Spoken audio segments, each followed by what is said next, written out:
I'm going to go ahead with the meeting beginning ritual. 起立，面向佛堂，参加先鞠躬，一鞠躬，再鞠躬，三鞠躬，参加各位的传世鞠躬，开班一鞠躬，请坐下。And good morning or afternoon or evening, wherever it is you happen to be at the moment. Welcome to yet another thrilling installment of the online Tao study group. It's great to see everybody here. I still, to this day, and Derek and I've been doing this for years, find it amazing that we all managed to get so many people together from so many places. Sunday after Sunday to study and talk about the Tao teachings and kind of try to further that positive energy and education in the world. It's astounding to me, and it's wonderful. And I'm always just tickled to death to see everybody here. So welcome. It's a gorgeous, warm, sunny day in Indianapolis. It's getting on in towards the later part of summer now, so the mornings are a little cooler and the days are still pretty warm but a little more moderate. You can kind of smell autumn in the air, and the seasons are getting ready to change again, and I always enjoy the seasonal changes here. It kind of reminds me that everything's cyclical, and that, you know, in all things there's a beginning, an end, and a process, and those things are going to continue no matter what.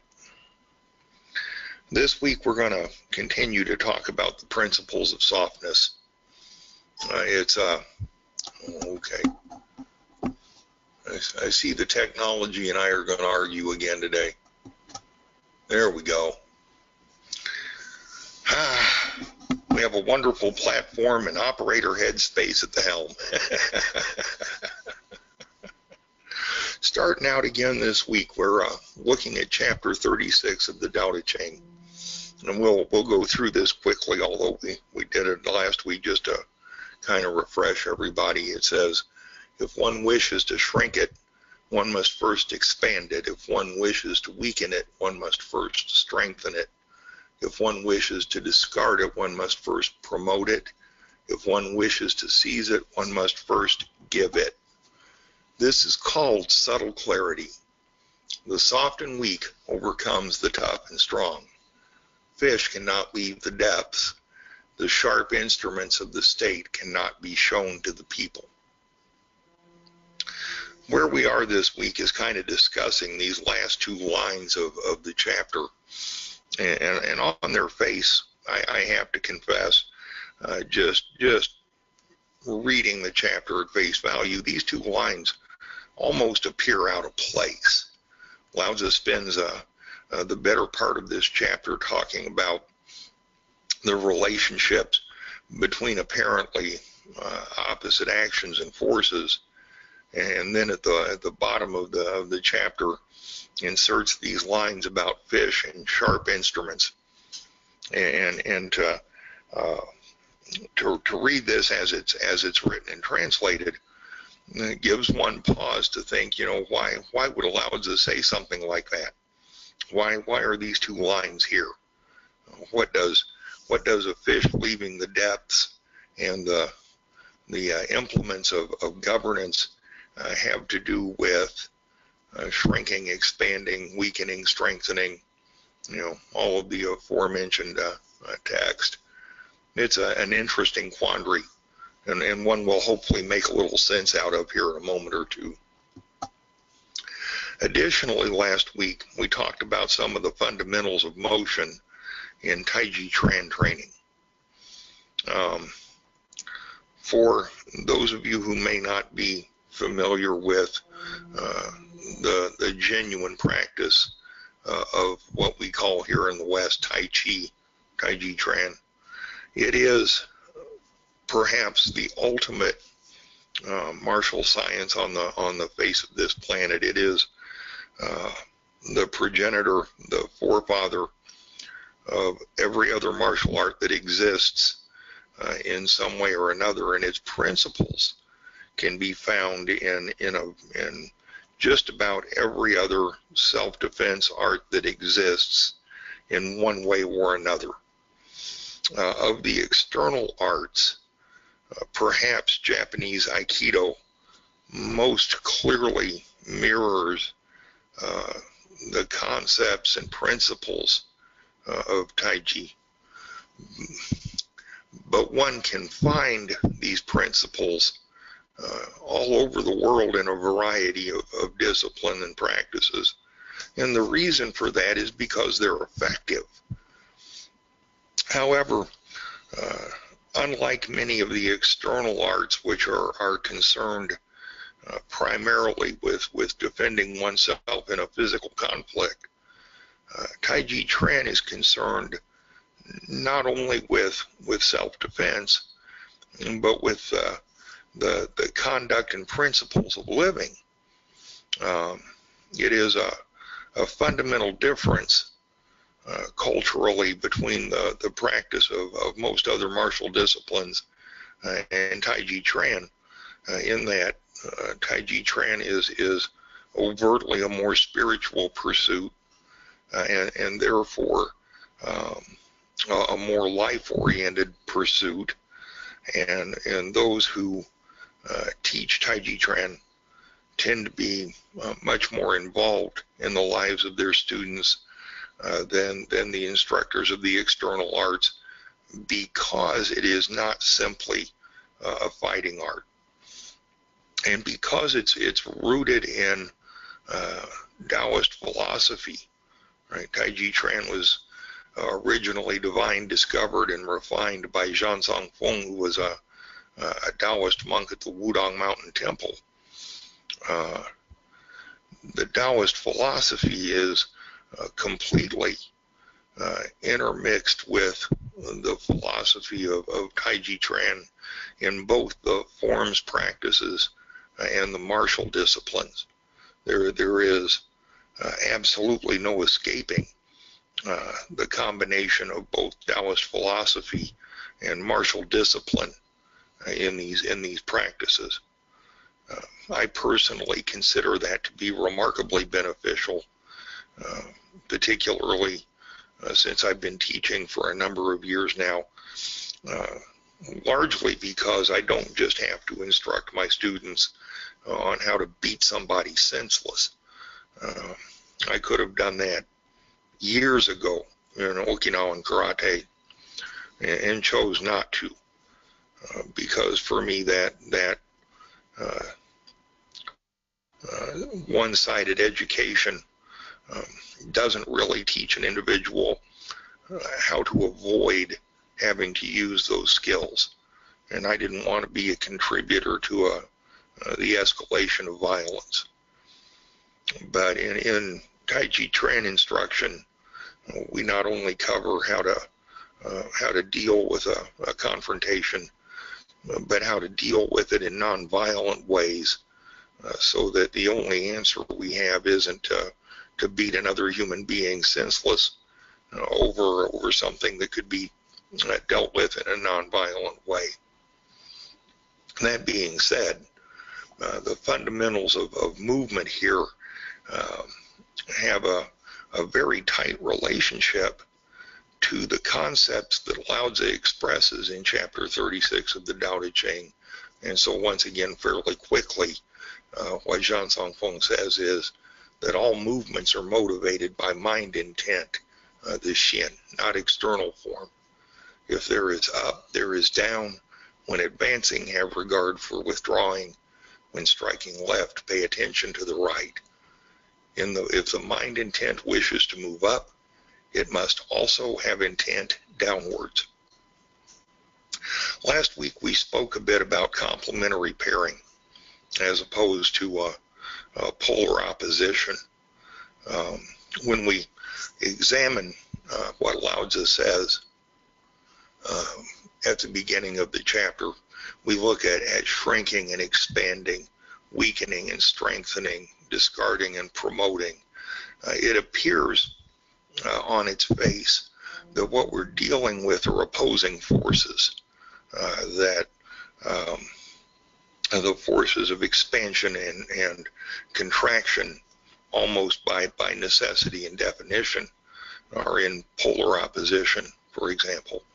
But that's not really the case. Those forces actually exist as two halves of the same coin. They're complementary. They're not opposing. And in many cases, what we find in nature is that you can't have one of the forces without the other. Take, for instance, the processes of creation and destruction. Once again, the appearance on their face is one of polar opposition, where destruction, initially at least, appears to have nothing to do with creation, and in fact, the processes of creation typically are much longer, much more detailed, much more difficult than the processes of destruction. And so it's very easy to look at those two things at a cursory level anyway, and see how very different they are, and how nearly opposite they are. But in point of fact, creation rests on destruction. When we build houses, we cut down trees. We transform earth and minerals and all sorts of other things into the materials that we use to construct a home. We turn sand into glass. We turn ores into metals. We use tools to shape stones and bricks and all sorts of other stuff to build the places where we live. The very process of creating our domicile is full of destruction. The processes that grow our food result in the destruction of land and grasses to a different purpose. And in our own lives, the processes of rearing children ultimately end with the demise of the parents, and the death of the parents results in the destruction of the body, the freedom of the spirit, and the rejuvenation of the land. And so at some point in time, what's left over of me will in some way go back to replenishing the earth that's fed me for all of these years. Not altogether an unfair trade. And so perhaps we can consider these things in that light of complementary pairing and not polar opposition, and try to see other events and other occurrences in our lives from that same general frame of thought. It is from that frame of thought that Zhang Songfeng writes about the intent of motion, right? As we're leading and following, or yielding or neutralizing, or striking one way or another, while we may be more focused on a particular direction and movement, we absolutely have to be thinking about the other side of that movement. Additionally, throughout this entire chapter, there is an unspoken concept that nevertheless is critical to these concepts, and that is one of the essential nature. When Lao Tzu speaks about a fish not being able to leave the depths, he speaks about a couple of principles, one of which I want to deal with right now, which is what's the essential nature of a fish.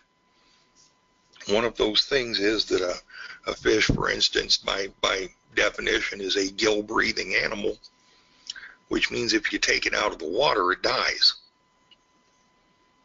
we can use that little teeny tiny example, and this is not the only time Lao Tzu's chosen a poor little fish to be an example for his philosophies. But we're going to use our fish as an example that doesn't hurt the fish. We can look at our little fish, and we can say from that all things have an essential nature. And that's the truth. And when we look at the other lines in chapter 36, we can also understand from those lines that we're dealing with an essential nature. Expansion and contraction, strengthening, weakening, right?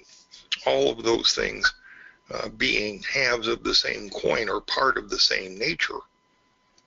And ultimately, if we go to the root of those natures, what we find is the Tao. But that's coming up. Whether we're in stillness or in motion, whether we're shrinking or expanding, strengthening or weakening, our essential nature or the essential nature of the things around us cannot be avoided, escaped, or denied. They can't be. For the fish, its essential nature of absolutely having to be surrounded by water cannot be denied. Not if the fish wants to escape death for a while and significant harm, right? However, if we deny our essential natures as animals that breathe air and try to join the fish in his environment, we'll drown. So the essential nature of one is not necessarily the essential nature of all. That doesn't mean that all things don't have an essential nature. Okay? It is one of the constants of existence that all things have an essential nature. Why is that important? Let's talk about that for a moment.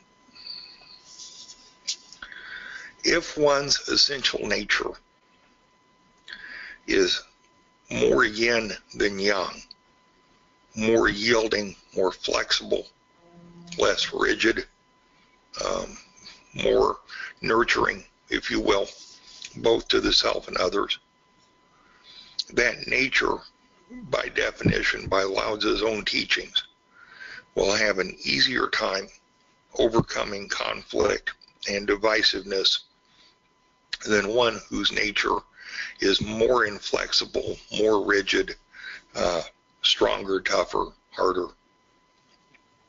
Further, Lao Tzu goes on to say in other chapters that those things that are rigid and strong and inflexible are not aligned with the Tao and will perish soon. Interestingly enough, right after he speaks of the fish, he says that the sharp instruments of the state cannot be shown to the people. Well, in life, those sharp instruments are the rigid, strong, inflexible, tough elements that we all possess as part of our essential nature, but that one day will be overcome by the softer, yielding, more nurturing, and omnipresent Tao. And in our lives, if we don't recognize both the duality of our essential nature and the less life-affirming properties of the rigid and inflexible and unyielding nature, we condemn ourselves to the same outcome as the things in life that are rigid and inflexible. You know, so often Lao Tzu uses the metaphor of the emperor or the ruler of the state or the king or the governor or the minister to point towards each one of us and the empire or the state or the country or the village as elements of our lives. And I think although it's not explicit in this chapter, we can kind of point to that metaphor here as well. And we can look at the things that we consider to have sharpness as being things that perhaps are better left put away and sheathed rather than utilized. If we think about swords, axes, things with sharp edges, knives, all sorts of perhaps construction-related implements, we're talking about a set of things that have definite constructive uses in life, but whose edges can be turned to weapons as easily as they can be turned to construction. In a couple of chapters in the Tao Te Ching, Lao Tzu speaks directly about our tongues, our words, our thoughts as having those same capabilities. Not necessarily part of what he's talking about here, but something we ought to at least mention. Our essential nature contains elements of both positive and negative thoughts and actions. The closer we get to the yin energy, the closer we get to the soft, the weak, the yielding, the flexible, the better off we are, and the longer we'll live, and the happier we'll be doing it. We can choose to move towards the other side, the more yang side, the assertive, aggressive, rigid, unyielding, and flexible side of our existence. Heaven knows I spent years there. But being able to look at those years in hindsight from hopefully a somewhat more refined perspective, I have to say I like where I am a lot better. Interestingly, at the time, I thought I was happy and content, even though I was almost always embroiled in some kind of conflict. And it could be that we don't always realize the price of our inflexibility until we're able to view it in hindsight. But I didn't even have another perspective to look through at the time. When I grew up, it was all I knew. It wasn't until I encountered the Tao teachings that I found a significantly better set of answers. That, combined with several years of martial sciences training, brought me to a perspective of realizing that rigidity, that hardness, that toughness was not serving my best interests in life. And finally, I've kind of gotten to the point where it's no longer necessary for me to take out the sharp implements. I don't have to run out on the front porch and wave my longsword around. It isn't necessary. It's not beneficial. These days it might get me arrested. I'd rather not. But seriously, we have to pay attention to the softer and more yielding side of life if we truly want to be happy. We can't hold on to conflict and divisiveness and grudges and ill will and negative emotions and concurrently be happy. Those two things are almost mutually exclusive. Continuing to hang on to the sharp implements ultimately will only bring us pain. In Tai Chi training, we talk about something called the correct touch. And I promised this week I'd explain what that is to you, and so here's the explanation. My students find it somewhat fascinating that I don't have to be looking at them to protect myself from them. The correct touch is a sensitivity, an awareness to the movement and location of an opponent. It's an ability to read what the opponent's going to do almost before they do it. And it's not a trick. It's not some kind of magic. It's not some kind of mysterious hocus pocus thing. It's born out of hard work and practice. A lot of hard work and a lot of practice. But it's a skill that can be learned and mastered. So before anybody tries to sell you on some secret teaching out there for how this works, it's not some secret teaching. You just have to find someone who understands it. But utilizing it allows me to know where an opponent's going before they go there. Shan Song Feng says, I alone know everyone. No one knows me. And it took me a long time to understand why he said that. But understanding the correct touch, I do understand that. But the other half of the correct touch isn't just the ability to understand the opponent. It's also the ability to protect myself from the opponent without the intent to do him harm. It can be called moving with benevolence, moving without the intent to harm. I no longer have to beat my opponent senseless. That is not a requirement for me to remain unhurt. I can redirect their energy. I can redirect their movements. I can put them wherever I want them. And I usually don't even have to move my feet to do it. It takes almost no effort at all. Once again, Shan Song Feng alludes to this when in the Tai Chi Classics he says, move 1,000 pounds with 4 ounces. Followed by, how can the picture of an old man achieving victory over a number of young opponents be? And he just lets that question hang there. It makes no sense.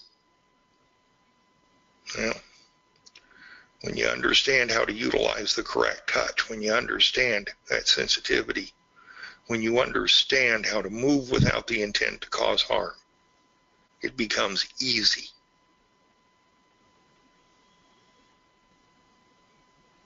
Once you get rid of the conflict within yourself, then you don't have conflict with anyone else. And no matter how hard the opponent tries to push the conflict, you don't have to accept it.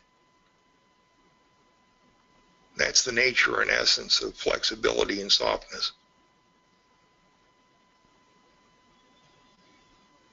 And that's not just a lesson in Tai Chi martial sciences. That's a lesson in life.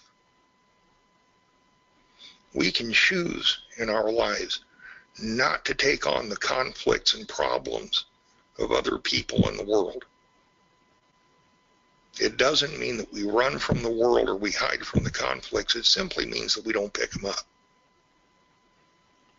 And in not picking them up, we maintain peace and internal tranquility and harmony. We become a voice of reason in chaos, a place of stability when everything else is nuts. And we move without the intent to cause harm, spiritually, mentally, physically, and in every other way. Most people won't understand it, but most people will appreciate it.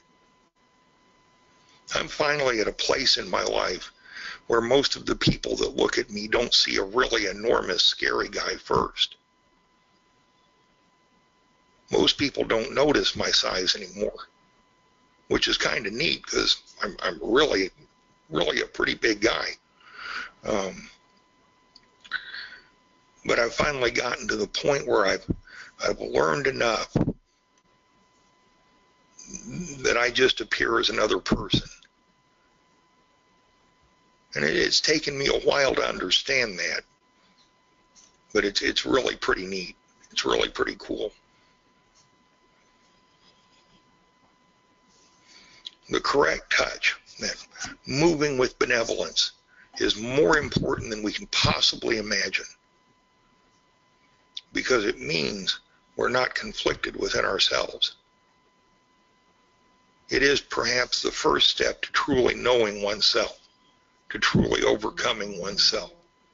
And I'm not going to try to tell you all that I've managed to achieve that, or that I've managed to master it, I still have plenty of moments where I realize I have not. But it's a heartfelt goal and something that I work on every day, and it seems to be making progress. So let me encourage y'all to kind of look at this, and once again, if I could leave you with something that would be helpful, hopefully these three things would be it. You can learn to live with benign intent. It's a huge part of Tai Chi Chuan training, and the expectation that one sets there is that fighting and conflict is absolutely unnecessary. What Master Huang would tell me is that if I got into a fight, I didn't manage the situation right from the beginning. When he started training me, I didn't understand that, and for some time after he finished training me, I didn't really understand it. But I understand it now, and he's right. Okay? There's never a reason to get into a fight of any kind. And if we get into a fight, it's our own fault for having gotten there. If we can't manage that, one level down from that is moving with benevolence. It's dealing with conflict, but without the intent to cause harm, without the need to be right, without the need to impose our will or our force on another person. And perhaps from that perspective, we can practice and work our way to the point where conflict becomes unnecessary at all. And finally, and perhaps most importantly, by following the essential nature of the Tao, we all learn to aspire to that higher and more peaceful path. And that's a journey that's always worth taking. Thank you all awful much for letting me share with you today, and I truly hope something that I said was useful or helpful to someone. Thank you very much. Bill, thank you. Bill, your interpretation and presentation of this particular chapter of the Tao Te Ching is, especially toward the end, is so similar to my interpretation that I think it really sounds like the same idea, maybe expressed with slightly different words. And it's also a similar interpretation that I have heard from other very well-respected Tao masters. Specifically, when we talk about the state having sharp instruments or weapons that cannot be shown to the people, the specific meaning is exactly as you have stated. So in that particular line, the state is standing in for you in this world, every single one of us, and weapons are your skills, your techniques, your fighting ability, which, for someone who is a practitioner of Kung Fu, Wushu, or many of the other martial pathways, those techniques are things that are like weapons to be kept sharp and ready for use at all times, meaning that a practitioner such as yourself is constantly practicing, not letting the skills get old, so to speak. At the same time, you never ever want to use those weapons, that you never want to show them to others, people who potentially get into a conflict with you, because as you are talking about just now from Master Huang, by managing the situation correctly, you never get to a point where you have to bring them out. So, one way to think of it is like, imagine the common situation where, there's a conflict about to break out, people about to start brawling, start fighting one another, and, someone, maybe one of them, pulls open his jacket to reveal a gun, and that calms the situation down. So in that particular situation, that guy is showing his weapon to the people, okay? And, he may think that he's done a good thing, but a Tao cultivator, someone who studies and understands the Tao, will look at that and say, that's actually not the best situation. That's actually intimidation. It's like someone who's very well practiced using his skills as a threat, to threaten other people. You want to get into a fight with me? Have you seen my fights? Have you seen my trophies? I will wipe the floor with your head or something like that. That's actually intimidation. That's not the Tao. The Tao is to manage everything so well from the beginning that the fight doesn't even break out in the first place, or doesn't even get close to breaking out.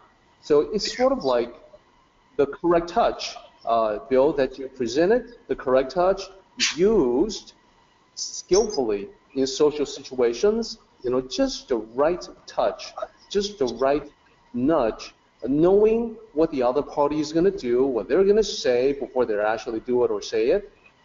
So overall, yeah, you've got deadly skills.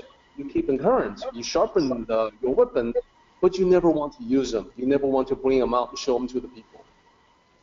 Yeah, I've seen that situation with displaying a weapon actually backfire on the person who did it, because they were prepared to show the weapon, but they weren't prepared to use it.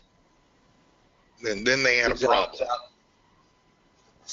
That's right. They're bluffing, and then someone calls the bluff, right? Yep. So Bill, from Tim, fabulous presentation, Bill, and great guidelines to keep in mind during the contest of daily life. Thanks. Oh, thank you. Thank you. From Bob, thank you so much, Bill. You should know that I plan to share your insights with a corporate management leadership class I am currently teaching. I hope you don't mind. Please do. If you got something useful, by all means. Yeah, definitely, Bob. What a wonderful idea that is, and I hope that it has an impact on the students learning from you. So finally, I want to bring up a quote that when a disciple is asking a master about the dichotomy between the two, between violence and peace. So the disciple is puzzled and is asking the master, Sifu, you talk about all these skills that are effective and powerful and put people down within seconds, and then you also talk a lot about peace and harmony. So which is why the contradiction? How do you reconcile these two sides? Are they are they just like yin and yang? Are they going to be forever in conflict with one another? And the master says, no, in reality, the two are harmonious together and flow into one another. And here's how to think about the dichotomy of violence and peace. It is far better to be a warrior resting peacefully in the garden than to be a gardener running for his life in a war. Amen. You like that, right? I do, very much. And I embrace that philosophy. Let's go ahead and do the meeting ending ritual, everybody. 起立，面向佛堂，持架三鞠躬，一鞠躬，再鞠躬，三鞠躬，持架多一点传世一鞠躬，接班一鞠躬。We are done, everybody. Thank you so much.